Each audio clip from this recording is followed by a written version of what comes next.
Welcome to Alligator Preserves, everyone. I am your host, Laurel McHargue, and I am delighted to introduce you today to a man I consider to be a Renaissance man, Denver author, and many more things, Mark Shaiken. So stick around.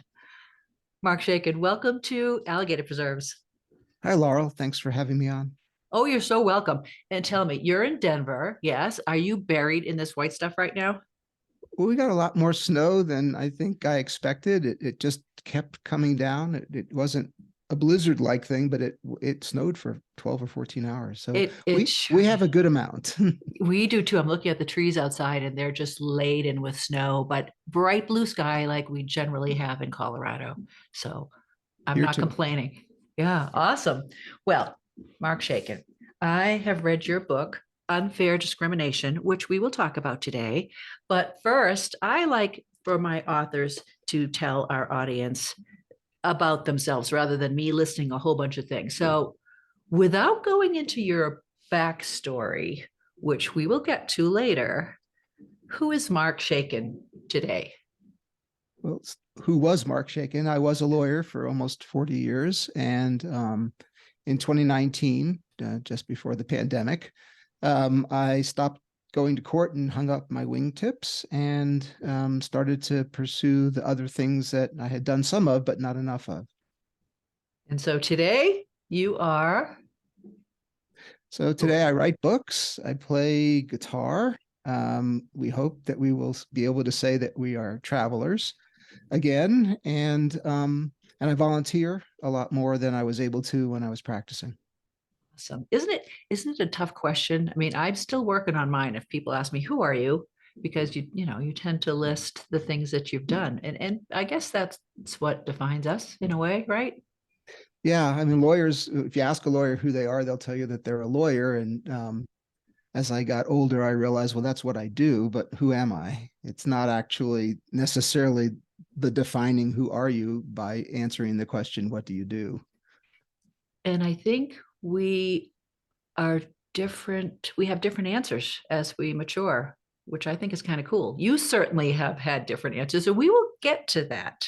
So tell us, what was your debut as a storyteller? When did you know that you could tell a story or write a story? And I'm thinking maybe like way back, did you tell stories to your friends or your parents, or did you know that you were going to be a storyteller someday? I don't think I did. I liked to write, and I started writing more seriously in high school, and then was an American Studies major in college, which is a combo of English and American history, literature and American history. And when I graduated from college, I actually thought, well, maybe I could take a couple of years off and write the great American novel or the not so great American novel, however that would have worked out. But my parents perhaps had a more rational view of what might come after college. And eventually, after some vetoes of things I could have done, I sort of settled in on going to law school. And that impacted the ability to creatively write by a lot. There's not enough time. Oh, I'm sure. When I was teaching language arts, you would prepare for every day. You would spend all day with the students. You would then have to take home their work and spend hours grading it and then start the cycle all over again. So very little time for a teacher's brain to be very creative. I can imagine for a lawyer's brain, it would be even that much more difficult. I But will ask. Oh, go ahead. lawyers are storytellers, and that is part of the trade. And so, in some sense, for the bulk of my professional career as a courtroom person, storytelling was what you did. Right. And you were specifically a bankruptcy lawyer. Yes. Bankruptcy Correct. attorney. All Correct. right. All right. Now, unfair discrimination is the third in a series of books. I'm going to give you 3 floors to deliver an elevator pitch to our listeners. what's the meat of unfair discrimination? In Unfair Discrimination, the star of the book, my star lawyer, is a Black woman, Josephina Jillian Jones, 3J to her friends. And she's back and she takes on a representation of a committee of unsecured creditors who are owed a ton of money by a rural real estate developer. The leader of the committee is a white nationalist, and he's reluctant to hire her because she's a Black woman, but he does because it's only business. When things start to go poorly for him in the arena of when am I going to get paid back and how much, he gets uncontrollably angry and begins to act out in ways that I won't explain to what he might do and what he's thinking of doing, because that would give away the book. With respect to both the people that owe the money, the debtors, 3J, because she's a Black woman, and one of the other lawyers, main lawyers in that particular book, who is Jewish. So that gave me the opportunity to kind of use all of the parts of the formula that I'm working on, my little gumbo of what's in the different 3J books.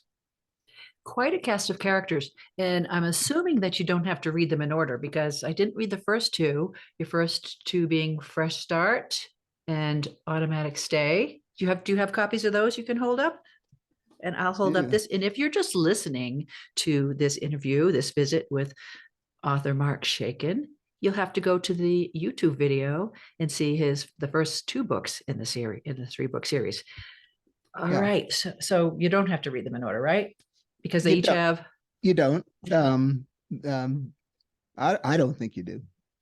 Okay. I think in each book I've introduced 3J back to the reader in a way that hopefully won't bore the return readers, and hopefully will give the new reader a chance to understand who she is. I would say you did that. So good job with that. So you were a commercial bankruptcy lawyer for 41 years. Are we talking 41 years? Yes.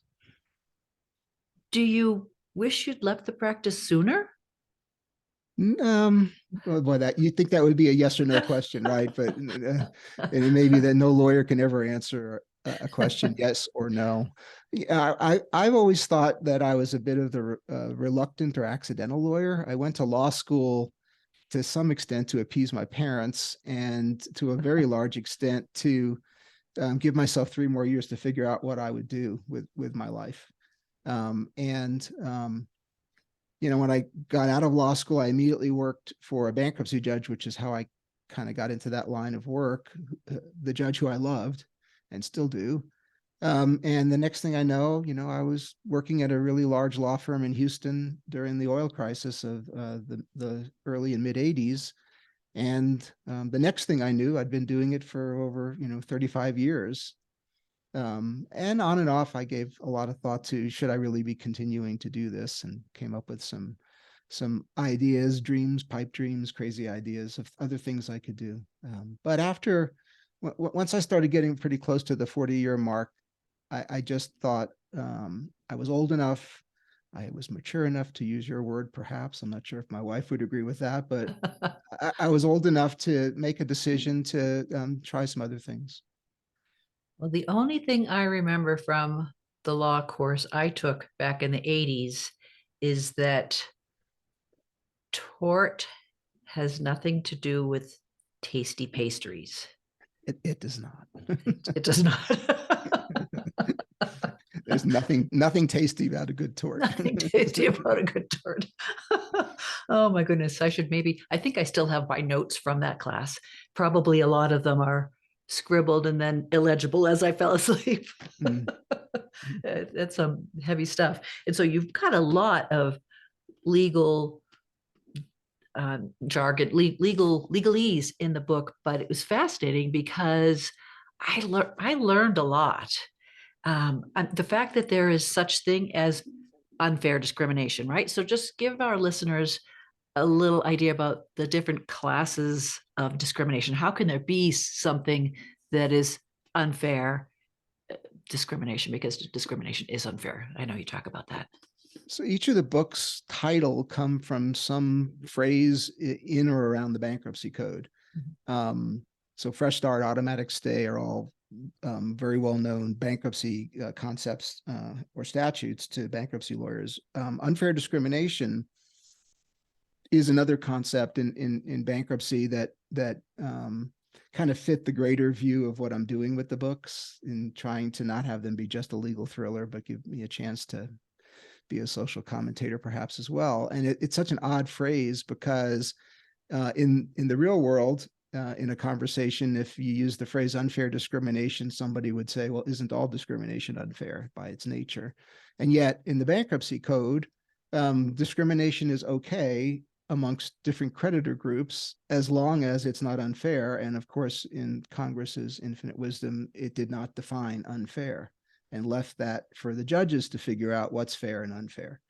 In unfair discrimination, the bad guy, who was the leader of the creditors committee, the white nationalist, if he's going to be treated differently than all the other creditors, he's going to scream that that's discrimination and it's unfair. And the lawyers are all going to say, well, but it may be discrimination, but in this situation, it's perfectly appropriate. And that's kind of the legal hook of the book, which gives me a chance to, maybe have a double entendre as it relates to 3J, because she's a Black woman fending off this crazy guy that hates the long list of everybody that white nationalists hate. Right. One thing that, I found several things very interesting and fun. This, is it pronounced Vignier cipher? Yes. The Vignier, it's a French word, I guess. And for those of you who could see it, look how pretty that is. It's so there are things that get hacked and codes that are used. And this Vignier cipher is fascinating. Tell listeners a little bit about that. So one of the components of the books has something to do with American history, because I have something to do with American history as far as education goes. And Kansas and Missouri, and Kansas City in particular, where the book is set, was really at the forefront of the Civil War and the lead up to the Civil War. So in the book, Woody Clark, who's the bad guy, views himself as kind of a reconstituted Confederate general leading the troops. In the Civil War, the Confederate generals used the Vignier cipher to transmit messages to each other in a way that, if they were intercepted by the North, and Grant and his troops, that they couldn't decipher what was being said. So Woody uses the same cipher in his communications to his quote troops, and part of the twists in the book are, is 3J, will 3J and her team figure this out? How will they crack it? How are they going to be able to? Because it's an almost uncrackable cipher. Even in the computer age, it's almost beautiful in its simplicity. And it all uses the cipher to create the cipher and to decode the cipher, all use that same table that appears on one of the pages in the book. It is beautiful, and I would encourage listeners and viewers to look it up and maybe even play with it. I don't know. It was fascinating. It is fun, and Dan Brown shouldn't have all the fun when it comes to cryptography. So the little cipher ring, drink more Ovaltine or whatever it was in that Christmas story. Yes. And so we are in an age now where you've got Chat GPT and you've got people freaking out and you've got everything is automated and you can turn on your everything from far away, and now people are getting a little concerned, and you use that technology, and I had never heard the term IoT, the Internet of Things, that you have in here, which helps people figure some things out. Talk a little bit about IoT and the whole flu IoT thing. It's a real thing. Each of the books has some tech aspect to it, because that's the world we live in, and it's kind of fun to grab one of those, learn more about it, and then write about it and somehow incorporate it into the book. Internet of Things is a phrase that a British tech person coined 15, 20 years ago, as we all started to have smart appliances, smart technology, things you can talk to. You can tell your coffee maker, brew a pot, and it will for you. You can interact with your stove on your apps. The same with most of your appliances. If you have a music system in your house that generates the sound that comes out of the speakers with Bluetooth, it's an IoT. There's billions of IoTs on the market, and they're not terribly secure. People buy the coffee maker and they talk to it and tell it what to do, and they don't think about is there a firewall? Is there a password? Because they don't put a password in, of course. And in the book, the IoTs are what Woody uses or tries to use to kind of get into the head of the people that owe him the money, because he thinks that this is a big plot by them to not pay him, and that they set him up.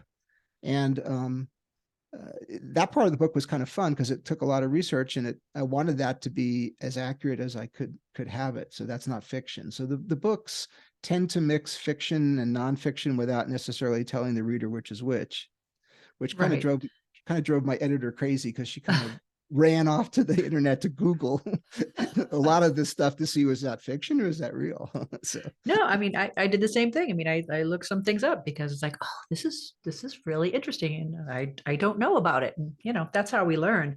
But you talk about Clark and how he thinks that there's a plot. I mean, you come right out and say it from the beginning. I mean, the people who are plotting against him are plotting against him. So that's no secret. You have unique points of view in here. So there are chapters from different characters' perspective.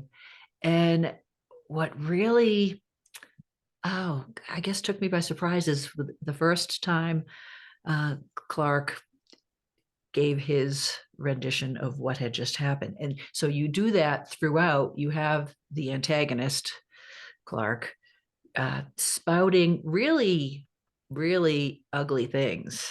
Those chapters were hard to read because they're so white supremacist, so unfiltered, right?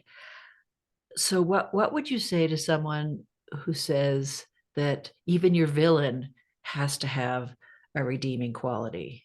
Because I tried hard to find a redeeming quality in Clark, and so I'm not sure my villains don't often have redeeming qualities, so it's easy to hate them. And some of my protagonists are flawed, and so it's sometimes hard to like them. In Fresh Start, the first book in the series, one of the commentators said it was the clash of two unscrupulous people coming together. And one of those two unscrupulous people owed all of the money, and the other one was the banker. And you could come away disliking her, the banker, easily, and him conflicted as to whether you liked him or not. So I didn't write Woody to have redeeming qualities, and if he did, it was probably accidental. And maybe I should go back and do another edition to remove whatever the redeeming quality is. But the point is that he should be reviled by the reader, and it should be a little hard to read some of the chapters. Certainly the ones where I shift to first person point of view, and you're in his head and listening to how he actually thinks, and it's horrible. it is horrible and horrifying. There again, the editor, when she got to that kind of parts, she would write me the email that said, okay, I'm on this chapter and he's talking and I have to go throw up. But that is part of what I'm hoping for, that it's not it's so in your face that you can't miss how to feel about him. And the reality is that there are some really horrible people. So there are, unfortunately. Yeah. Right. So did you ever have a client as horrible as Clark? Yes, I don't if I'm doing this right, and I'm even marginally good at it, none of the characters in any of the books will reflect the client. I'm probably not supposed to do that even after I've left the practice of law, and B, I was mostly very lucky. I had good clients, and they weren't all perfect, but they needed help, and they were there to get help. I had cases in which there were woodies in them, and so that part is people, not clients, but involved in the case in some fashion. So I've bumped into more than a few people over the decades who held views different than mine, and we're happy to share. They're really, part of the book is the notion of something called the posse comitatus, the law of the county, and Woody reveres the posse comitatus, and he considers his group to be one of the many posses throughout the United States. They're one of the many white nationalist groups that buzz around. So again, mixing sort of fiction with nonfiction kind of gets you to the gumbo that equals Woody Clark. So that was a really long answer without telling you whether there's any clients in the book, but I hope there's not. No, well, I hope you didn't have those either. So you chose your protagonist to be a Black woman. Have you had any fallout from people saying, "Oh, cultural appropriation," and how do you do that? No, I feel like I've been lucky, because that was certainly something to think hard and long about before writing Fresh Start, the first book. I've had nothing but good feedback. That could be that the world is fine with it. That could be that the people that have a bad reaction to it put the book down, threw it away, and didn't give me any feedback. So you never know. It was important to me to do the protagonist, the main character, as a Black woman. I'm not either, of course. But the alternative, it seemed to me, would be to either have a very secondary character that was the only person of color or from a minority group or a marginalized group, because I'm a white man, and therefore all I really know is white men, and therefore all I really should write about is white men. And to me, that would be not reflective of modern day law firms, which are getting better, wouldn't be reflective of my world, and wouldn't be reflective of the United States. And it's also part of that message that's something other than the legal thriller that I'm trying to kind of put out there. But I have to acknowledge, I am not a Black woman. Well, I could watch for 40 years how hard it was to be a woman or a Black woman or a Black man or any person of color in a law firm to advance, and the extra hurdles that one would have to get over. I could see all of that. I could understand it. I could try to help in my own way make it better. But I really don't think that I could ever know what it's truly like to be a Black person in a white man's law firm, or a woman in a man's law firm. So some people also will say, you have to write what you know. Obviously, you know law, but you don't know what it's like to be a Black woman, and yet you portray her, I think, very well. And so what do you say when someone says you have to write what you know? Well, I know law firms, and better or worse, I was in a couple of them for a really long time, and I did watch the firm begin, and not just my firm, but all firms begin to do the right thing, and not just hire somebody who is Black, but try to address some of the problems and the concerns that go along with being the only Black face in a white room of men. I think there's more, and I think law firms have started to figure this out as well as other places, not fast enough, but they'll get there. I think there's more to it than just hiring somebody and say, okay, we hired somebody who's a person of color, have a great career. There's this sort of tribal thing that I think is important in law firms. And the tribal thing is, you have to have a sense of purpose, you have to have a sense of trust, and you have to have a sense of belonging to really stay in the tribe and to make it in the tribe. And if the law firm is the tribe, The purpose is easy. All lawyers have a sense of purpose. You have clients and they need things done, yesterday. But the trust and the belonging is tough because it doesn't really work, and it doesn't really stick unless they have all three. Mhm. And you have to kind of create an environment where all three can exist. And there's some of that dynamic in the books because her mentor, William Pascal, is a white guy from a farm in western Kansas. So that they with a totally different upbringing. She's the kid from the lower Ninth Ward in New Orleans, and he's the guy whose family raised wheat in western Kansas. And so, and yet, as we meet them, he's figured out a way, and she's figured out a way for at least within that little tribe, the two of them in the bankruptcy group there, to have that sense of purpose, trust, and belonging. And you've got great dynamics between the two as well.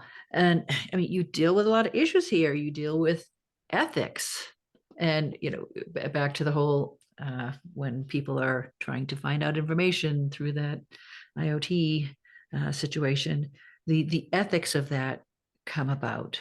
And so, did you ever, in your practice, did you ever feel like you were walking a line? I think it comes up, and that line's the facts sort of dictate the line, and yet different lawyers will see the line differently, and it'll be in a different place on the spectrum of what you should or shouldn't do. There's a whole lot of when you're dealing with the line, there's a whole lot of the ends justify the means Yeah. that you go through and think about, and how close to the line will you get, and how far over the line will you cross to get the result that's necessary. And this part actually really bothered my judge in his retirement. When he read the book, I got a great email from him about the ends don't always justify the means, and the line's there for a purpose, and all of which is absolutely correct. But it creates some more ethical tension and even moral tension and mainly that's for Pascal in the third book. It shifts between the two of them and the other books because it's a part I enjoy kind of challenging in the writing, and it is something that lawyers have to deal with. Yeah. Clients might be much more willing to go over the line, and then the lawyer's job is to pull them back and say you can't do that. So Right. What's the most controversial thing you've ever done in your life? Or can you say? controversial. Yeah, I was not a particularly controversial. I don't think I am a particularly controversial person. So none comes to mind. Well, that's pretty good. We'll keep going, and I'll think of. I'll blurt it out if it comes to mind. Yeah. All right. For those of you just joining us today, we are visiting with Mark Shaiken, the author of Unfair Discrimination, which we're talking about today, and so many more books. Mark, what's the greatest challenge you've ever had as a excuse me, as a writer? What's been your greatest challenge? I think being a lawyer for so long has helped me meet some of the challenges that all writers have. How to be organized. Lawyers are anally organized. It's drummed into us from the first day we're in law school. It kind of changes your DNA. So organization, which is important for a writer, in my view. Research, outlining, all of those things are challenging because you want to write the book. You have the story inside of you. You want to put it down on paper.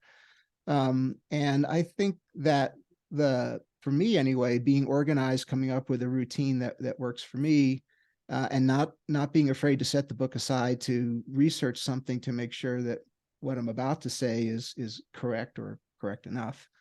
Those are the challenges. The biggest challenge I had was switching from nonfiction to fiction.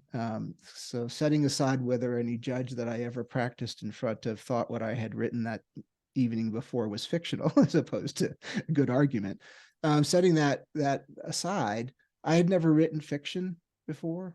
Maybe in high school, maybe a 2-page something or other, but nothing like writing a book. And And a there's quite series at that. Yeah. and a series, right? And developing characters, like creating these people out of thin air, and then being consistent with who they are. I have this spreadsheet that folks that I've shared it with are laugh, because it has every character in all the books, and it gives a little blurb, my blurb anyway, of what I think that they are, and what I think might get revealed or come next. And the more you write in a series, the more challenging that gets, so that you don't say something in book 4 that's completely inconsistent with the introduction of 3J in book 1. So fiction is different, and for me it requires a lot more discipline than writing essays or writing nonfiction.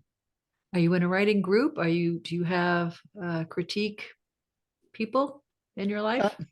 um, that's a really good question. So one of my best friends at the law firm, when she heard that 3J was coming out in the first book and was going to be a Black woman, said to me, "Uh-oh, we better find somebody to read this for you."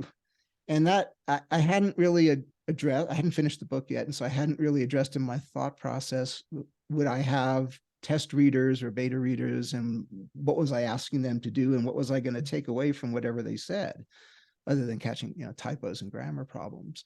And I don't, is the simple answer. Uh, I don't, because I'm still not entirely sure what the feedback will tell me. If the feedback, for example, told me you're a white man and you shouldn't write a book with a Black woman lead, that's a fair comment, but I'm not going to change. So that's not going to help. Right. If it's the storyline, then I kind of look to the editor to be taking care of that with me. And she does. She's great. And I think she since that's her job, I think she's better at that than a beta reader would be. So the long and the short of it is, I don't drop a lot of hints to people that ask what's coming next, and I don't use beta readers to help me, because I'm still unclear how they'd help. Let's see. I'm in Chaffey County Writers Exchange, and there's a critique group that meets a couple times a month. And I was very hesitant at first to join, because for some of the same reasons as you. And I've been amazed at the feedback I've received that's been really truly helpful, especially if you're looking for specific things, like, are you confused by anything, or things like the consistency, right? Readers will pick that up. Readers will say, oh, earlier on you said this, but here you're saying this. And if you use the same word over and over that you don't realize, but someone else does. And like, I have a tendency sometimes of writing a fast scene quickly. And they might say, I want more. I want you to slow down. So pacing, stuff like that. I would highly encourage you to join a group. I didn't answer one part of your question. Yes, I am in a writing group, the Cherry Creek writing group here in Denver, but I don't share with them the current book that I'm working on. I write other things on the side, and then they read it, and we do share critiques. So in part, I get some feedback, but at the moment, not as it relates to the book. I do, I'm really lucky. My editor is Melanie Mulhall, and I know Melanie. Hi, Melanie. She is really good about, too much legalese, over lawyering. Nobody's going to want to read that much about it, or flesh this out, kind of, to your point, slow down and say more. I really trust her, her expertise and her feedback, and she's not a lawyer, which is even better. Right. I think I get a really good dose of feedback from her, and she does more than maybe the average editor might do. And there's a plug for Colorado Independent Publishers Association, right? SIPA, Yes. which is a great organization Exactly. with so many people who can help writers in all stages of their writing. It's a fabulous group. So you railed against wearing a suit and tie and sitting behind a desk all your life. You never wanted that. And then all of a sudden you're doing it for 41 years. What do you wear when you're writing? Or is that an inappropriate question? What are you Well, wearing? I do write with clothing on, and I just whatever's comfortable. I don't have a particular robe or something that I have to put on in order to be able to generate, words. And interestingly, I don't have a particular room in the house where I have to be. And luckily, with the advent of laptops, I can, be anywhere in the townhome and write. And so just anything that just feels, like a comfortable place and a comfortable setting that day, seems to work. And are you disciplined every day? Are you an everyday writer? Yeah. So I am. Maybe another lawyer thing, because lawyers basically write every day, something. And I am. And for me, and there's a million different answers to this question. I'm sure, if you talk to a million writers, they would all say something slightly different. But I need the discipline of knowing. So I book appointments with myself on my calendar, and I sit down and I would write, and the appointments are always for 2 hours. And if I only write 10 words in those 2 hours, then it was a bad day, but so it goes. More often, and the 2 hours is a threshold, it's not a maximum. So if things are going well, if I have the time, I can drift into whatever. Last night, I was sitting there, completely lost track of time. And Lauren, my wife, was, waiting to start dinner, and finally came up and said, what's going on? And I had completely lost track of what time it was, blowing through the 2 hour limit. So I do that 5 days a week, sometimes six. And I usually stay with the book all 7 days, meaning I'll use Sunday to go back over everything, edit as I go, look for consistency, listen to something I wrote, 2 days ago, and decide, oh, I don't like that. The way that came out, I could do that better. Isn't it wonderful when you lose track of time, when you're in the flow and things are just going? I mean, did you actually stop for dinner or did you keep going? I did. It did. Yeah, it is great. I mean, it is fun. And you kind of get into character. And so for me, yesterday, I lost myself in one of the characters in the new book, as he was talking to his twin brother in the book. And kind of sometimes I say these things out loud so I can kind of hear what each of the characters might sound like. Mhm. And I had just decided, well, that doesn't sound like anything that his name in the book is Darius. That doesn't sound like anything that Darius would have said. And the topic was something he was going to say, but not the way he said it. And so that started me off with on the path of trying to have myself talk to myself. So playing both brothers, and then writing down what each was saying when it sounded good. What a That took a great while. technique. That's a Yeah. that's a wonderful way of hearing, yeah, dialogue. And dialogue, oh, it's so important because if it's forced, if it doesn't sound natural, boy, you can really turn off a reader. So that's great. Is this book that you're talking about, is that book 4 in this series? It Or will is that a be. different Yeah. one? It'll be No, book 4? it'll be big book 4, called Cram Down. I'd always hoped that I could do 4 of 3J, and then kind of step back and assess whether I could take any more of the characters, and maybe whether the world could take any more of the characters. You know, I don't know if I'm Kinsey Milhone and I'll get all the way from A to Z on my books, but it is an interesting thing, because there's more stories in me, but I don't know whether the world is ready for 5 books that have something to do with bankruptcy. It's not a genre that you find a lot of on Amazon if you search. No, it's not. And so you have a unique niche. So, okay, let's go back to when you were little again. You never got a spider bite. You never became Spider-Man, and you wanted to be. You wanted to be a kid who could swing from building to building and save people and all that. So, if you could be any superhero now, what superhero would you be? Spider-Man in a heartbeat. Still, Tell me why. Tell me why. that never went away, because Peter Parker, who is Spider-Man for the few people in the world that don't know that. He grew up in Queens. I grew up in Queens. He lived in a high rise. I lived in a high rise. He was a loner. I was a loner. And he's flawed, and he's always over evaluating himself, which is part of his to me Charm. his allure. I like that, and he doesn't always win easily. And as a result, he was always someone that I figured some of that was in me, the loner and the over self-evaluation. And all I needed was getting bit by a radioactive spider. That was the only thing missing from the equation. So that hasn't changed. If I woke up one morning and realized I had been bitten here in Denver by a radioactive spider, I'd probably tell Lauren that I was going to take a couple of months off from the marriage and go swing between the buildings and save the world. And what would be her response? I think she'd probably say to go for it.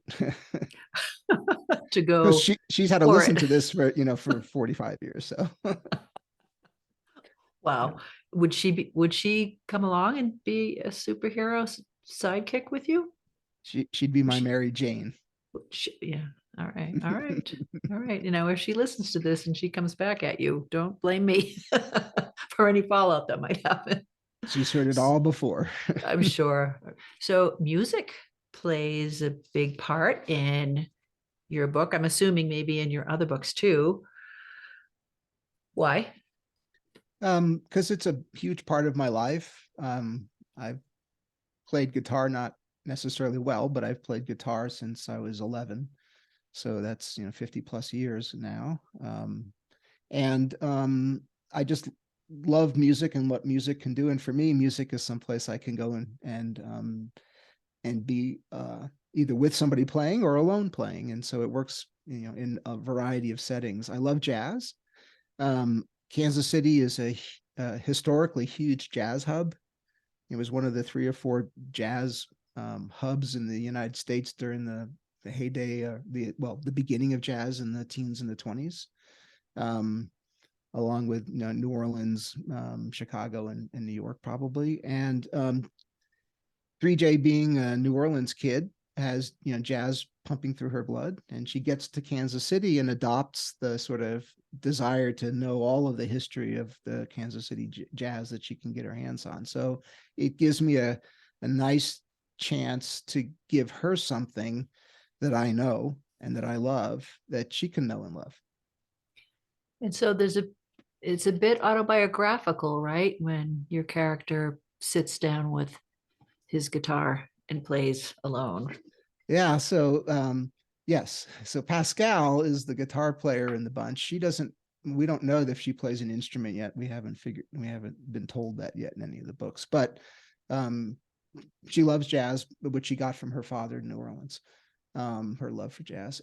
He plays guitar. And so when he's doing music or playing guitar, or in the new book, if you see a whole bunch of chords in a row that he's strumming, which are listed, that's me, for sure. And one of the unusual but fun marketing tools that I've done with the books is I'll have Pascal in a book play a song or talk about a song that he's working on. He never really fully explains to 3J much about the song, and she always tells him, "Oh, I'd love to hear it," and he never plays it for her. So after the books come out, there's usually some social media post I do of that song, because it's my song that I wrote, and I'll post it and say something like, in Unfair Discrimination, Pascal is working on a song called "Don't Ever Change," which is what the chords are in the book, which is a song of mine. And I'll say, this is how I imagine Pascal would play and sing the song in the book. And those posts are kind of fun. I don't know if the world has figured out whether that's a great marketing tool or not, but I have fun with it. Could music be your next career? I doubt Or it. you You've doubt never heard me. it? You've certainly never heard me play, and you've definitely never heard me sing. So Well, not well. Do you have anything on YouTube of you doing those things? I don't. The only thing that you could find to listen to would be on Facebook. So Twitter was a problem because it doesn't allow the longer songs, so it cuts it off. Let's just say that Twitter is a problem, period, and move on. Yeah, I'm good with that. Yes, but LinkedIn and Facebook will allow you to post something like that without regard Okay. to the size of the file. So if you were to go to either of my Facebook or LinkedIn pages and noodled around there, you'd find 3 or 4 songs I've written that I recorded in a studio, and they're up there for the world to either listen to or go, huh, what's this about? All right. So you're going to send me links because we're going to have links in my show notes after this. Okay. You are also, and this comes back to my calling you a Renaissance man. Your photography is stunning. Holy mackerel! Well, thank you. When did that start?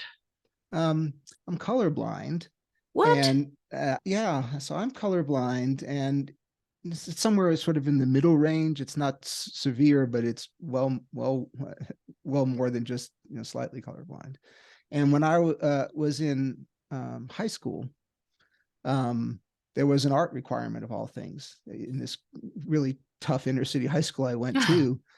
Yet they thought it was important to require everybody to do something artsy. And I blew that off completely. You were supposed to take that class before the end of your sophomore year, and I didn't do that because there was absolutely no way I was going to be in a class where color was the main theme, and have to sit through the fact that I can't tell the difference between blue and pink, or purple and blue, or red and orange. All the things that I confuse. So I got called into the principal's office and told him this whole story and wanted some kind of exemption because I wasn't going to sit through the class. And he said, not a problem. They're now offering a black and white photography class. So Oh, he solved my problem, he says. And I'd never photographed in my life. And, like so many things in high school, some things you really like and some things you're influenced by the person teaching it to you if you really like them. yes. And photography was both. So Mr. Martin, who had an Nikon, and I were in class together for 2 years, and I learned a lot. That was film day, and no digital. And then I photographed for the college newspaper and all of those kinds of things. But my real thing that I loved was sports photography, which is kind of what I've done. All kinds of photography. I had a portrait studio in Kansas City. But what I love is sports photography. It happens fast. It happens over and over again. So, things go on at breakneck speed. And that's mostly what I try to do these days, not exclusively, but mostly what I do. It is, like as I said, it's stunning. It's so beautiful, and you are so right there. You must have great equipment. And listeners, go to Mark's website. I'll have a link to that too, and check out his photography. It is truly, you are truly gifted with Well, what thanks. you see. So the Any the camera does all the color work. I do everything else. right, but I don't argue with the camera. Whatever color things well, comes out, they come out. yeah, you definitely see things. Any disasters in any of your photography assignments? No, Anyone you ever get. land on you? Oh, well, that, yeah. I've been squashed a number of times sitting courtside. I don't know how I got this idea, but I had never photographed women's roller derby. Um, and somehow I got the idea that before I died, I ought to do that. And they had a really big following in Kansas City, and they would skate, before 6 or 7,000 people, and it was raucous. And so I decided I would go. And one thing about having the little credential hanging on your chest is you get incredible access. So one of the big ways you get good pictures is you're right there next to the action.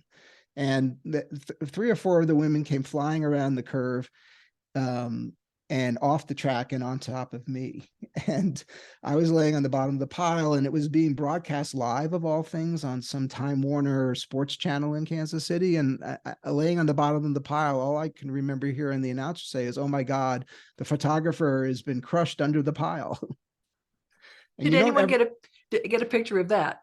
No, no. Everybody laughed. They thought it was hilarious, and I didn't get hurt. Luckily. So, um, but you are right there, and things like football, where there are really big men moving very fast. You have to be a little conscious of uh, where they are and where you are, and be ready to bail out.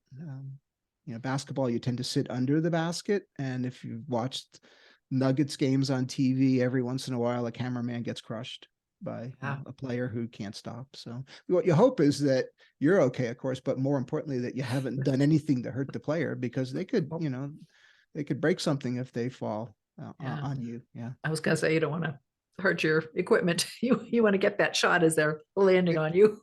Yeah, equipment's insured. More worried that the player doesn't get hurt. Yeah, yeah. Well, that's awesome. So back to your life as a Renaissance man, you have done some crazy things, and you talk about your father in one of your essays, uh, getting different jobs for you. You've been, let's see, you played baseball. You want to be a baseball star. You want to be a basketball star. You wanted to be a guitar prodigy. You were a road line painter, which is hilarious. And then when those went crooked, you put the little sprinkles in the paint, which I was wondering how that happened. So someone like you goes and sprinkles fairy dust in the things to give sparkles. You were a forklift operator and a septic tank troubleshooter. Now that wasn't what you wanted to be your whole life. No, not really. All of that happened, I think, as I look back, and I'm older and wiser now, as my sort of resistance movement to figuring out something that would be more sustainable for a life of working. And as an example, the forklift job was actually a great job. The crew I was with was really nice and fun, and but I was a terrible forklift operator, as it turned out, and they weren't really good teachers either. So looking around for the skill set to find something to do with a life when you're a liberal arts major, and 20 or 21 years old, is for some people it's just obvious, and I envy them, and for others like me it's just a lifelong endeavor to figure out what to do. Well, what do you want to be when you grow up? Exactly. I'm What do I asking want to you. be when what do I want to be when I grow up? Well, exactly. Actually, would have been a good answer too. I like what I'm doing now. At times I liked being a lawyer in a large law firm, not always, but at times. I don't want to go back to that. There's been lots of joking at the firm about, now that I've done my sabbatical, am I coming back? And I'm not. But what's nice about having that behind me is that I can do almost anything that I want. My only limitation is my skill. So if I'm not doing everything I want to do, I can try something new, because now I have the time. That's wonderful. And I'll be fascinated to see what you do next, because you obviously have a lot of interesting skills behind you. All right, lightning round. You're on a desert island, and the only music you can listen to is jazz or rock and roll. So, jazz or rock and roll for the rest of your life. Jazz, easy. Oceans or lakes, I'm a lake person. Law and Order or Perry Mason. Neither. I try not to watch law shows because they drive me crazy. You're that critic, right? uh, Bagels or donuts. uh, I could say both, but bagels. All right. We are visiting with Mark Shaiken, author of Unfair Discrimination and so many more things. Mark, do you have shout outs to people you would like to address? You talked about Melanie Mulholland. You talked about, was it Mr. Milton? Was that your music teacher? Martin. Mr. Yeah. Martin? Yeah. And he was quite a bit older than me, so that might be a shout out that doesn't fall on operating That's okay. years That's all anymore. right. That's all right. Yeah, I mean, shout outs for me are the current people I'm working with. Melanie is just amazing. Truly a pleasure to have her whip me into shape. The book cover was done by Damanza, who's actually a Kiwi from New Zealand, and is lovely to talk to. Between he and I, he's got the way better accent. I think he does great work, and he listens to the author talk about what are the themes in the book and what themes might be fun to emphasize. And I think he's very creative. How did you find him, by the way, for people looking for book cover designers? So a Colorado Colorado writer friend had used him, and I liked that cover, and I just kind of reached out and said, so what was the experience like? Because the work product was great, but what's it like to work with someone like that? I had talked to a lot of different book cover designers, and like any other field, there's lots of different options. I do book trailers because I find them fun. The person who does my book trailers is on Fiverr of all things, and he goes by Express Video, and he's unbelievable in how quickly he turns it around. But the same thing, he listens to what I'm saying, and generates, kind of a fun trailer. Awesome. Yeah. Advice to writers, newbie writers. Yeah, in the writing group, what I've learned is people go for long periods of time and saying that, oh, I couldn't sit down and do it. And so I think, sort of the Nike thing, just do it, because you're not going to write unless you're sitting down in front of a computer. And it's not, it can be a scary process, absolutely. But I think it's important. I think more people need the regiment like me, maybe not my regiment, but something that says, this is what I'm going to do, and I'm actually going to do it, and then hold myself accountable to it. Because a lot of writing is holding yourself accountable. Yeah. And I would say, for anyone saying the idea of writing a book is scary because it's too big, it's too overwhelming, you just tell them you're not going to write a book, you're going to write one sentence. Yeah. And then that'll turn into the next one. And then you let your characters surprise you, and you just build on that. And yes, you can write what you know, but you also know your dreams. You also know your imagination. You also know what other people have experienced. So don't feel like you're limited to just what you know. Well, exactly. And I think people know more than they think they do. So, Oh, absolutely. yeah. Absolutely. Mark Shaiken, where can people find you and your work? So the best place to find me is probably my webpage, markshaikenauthor.com. And the book is for sale on Amazon and Barnes and Noble and other outlets where you'd normally find books online. And what is next? The book you're working on now? Yeah, next is Cram Down. I may go back as I'm doing Cram Down and start to write the second book of essays. So the first book I wrote was sort of the memoir of the not famous lawyer. And then I turned to the series. And now that I'm into the fourth book of the series, Cram Down, on the computer here, I have a whole bunch of essays that I've also written, and I may try to collect those and come up with a furthermore kind of. All right. Is there anything else you would like our listeners to know about you or about anything? No, connect with me on the webpage and on the author webpage, and follow me on LinkedIn or Facebook, and hopefully if you decide to read the book, you'll like it. Or any of the books. Excellent. You will send me some pictures and some links, and I will, listeners and viewers, you can find links and photos that you'll send me on my website at leadvillelaurel.com. Mark Shaiken, thank you for this fascinating hour. You're going to learn something new about law, even if you don't want to. There are things in here that are just going to make you say, I wonder if that's true. Like your editor, it might drive you a little crazy. You're going to look things up, and it's been a really fun experience. So thank you, Mark. Keep writing, and maybe I'll see you at the next SEPA event. I hope so. Thanks for having me on, Laurel. Thank you.